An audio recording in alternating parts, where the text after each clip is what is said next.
এই সুন্দরী মেয়ে হঠাৎ করেই একটি ব্যাঙে পরিণত হয়ে গাটারের মধ্যে পড়ে যায়। পানির স্রোতের সঙ্গে সঙ্গে সে ভেসে যাচ্ছিল। সে নিজের সমস্ত শক্তি দিয়ে পানির প্রবাহের বিরুদ্ধে লড়াই করে এবং শেষ পর্যন্ত টয়লেটের উপরে উঠে আসে। ব্যাঙে পরিণত হওয়া এই মেয়েটি আসলে এক প্রাচীন রাজকুমারী ছিল, যাকে কালো জাদু দিয়ে ব্যাঙে পরিণত করা হয়েছে। শুধুমাত্র একজন সত্যিকারের প্রেমিকের চুমুতেই সে এই অভিশাপ থেকে মুক্তি পেতে পারে। কিন্তু হঠাৎ করেই তার ঠোঁটে একটি জাদুকরী গফ বল এসে লাগে, যেটিকে সে চুমু খায়। কিন্তু এই চুমু ছিল ইনডাইরেক্ট, তাই জাদু পুরোপুরি ভাঙেনি। ফলে সে রাত হলে ব্যাঙ হয়ে যায় এবং সকাল হলে আবার মানুষে ফিরে আসে। প্রেমিকের মেয়ে বুঝতে পারে এটি কোনো জাদু, তাই সে মেয়েটিকে একটি জাদুকরণীর কাছে নিয়ে যায়। জাদুকরণী মেয়েটির জন্য একটি বিশেষ ধরনের ঔষধ তৈরি করে, যেটা খেয়ে সে বুঝতে পারে তার চোখ ভারী হয়ে যাচ্ছে। পরের মুহূর্তেই সে ঘুমিয়ে পড়ে।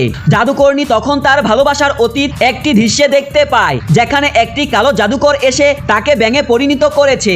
আর অভিশাপ ভাঙতে হলে একজন সত্যিকারের প্রেমিকের চুমুর দরকার। এই কথা শুনে লিসা সিদ্ধান্ত নেয় রাজকুমারীকে তার বাবার সঙ্গে পরিচয় করিয়ে দিবে। লিসার সহায়তায় রাজকুমারী আবার একটি সুন্দর মেয়েতে রূপ ধারণ করে, যাকে দেখে ইভান অবাক হয়ে যায়। লিসার পরিকল্পনা অনুযায়ী রাজকুমারী ও ইভান একে অপরের প্রেমে পড়ে যায়। ইভান তার সৌন্দর্যে মুক্ত হয়ে তাকে চুমু খেতে যায়। এমন সময় তার ফোন বেজে ওঠে, ফলে চুমুটা থেমে যায়। যদিও তাদের সম্পর্ক এগিয়ে যাচ্ছিল, রাজকুমারীর মনে হয় ইভান হয়তো তাকে ভালোবাসে না। দুঃখে রাজকুমারীর চোখ থেকে এক ফোঁটা অশ্রু পড়ে যায় এবং সে আবার ভেঙে পরিণত হয়। পরিকল্পনা ব্যর্থ হওয়ায় এবং রাজকুমারীকে সাহায্য করতে না পারায় লিসা কষ্ট পায়। সে তার বাবাকে গিয়ে রাজকুমারীর অবস্থা জানায়, যেটা শুনে ইভান খুব চিন্তিত হয়ে পড়ে।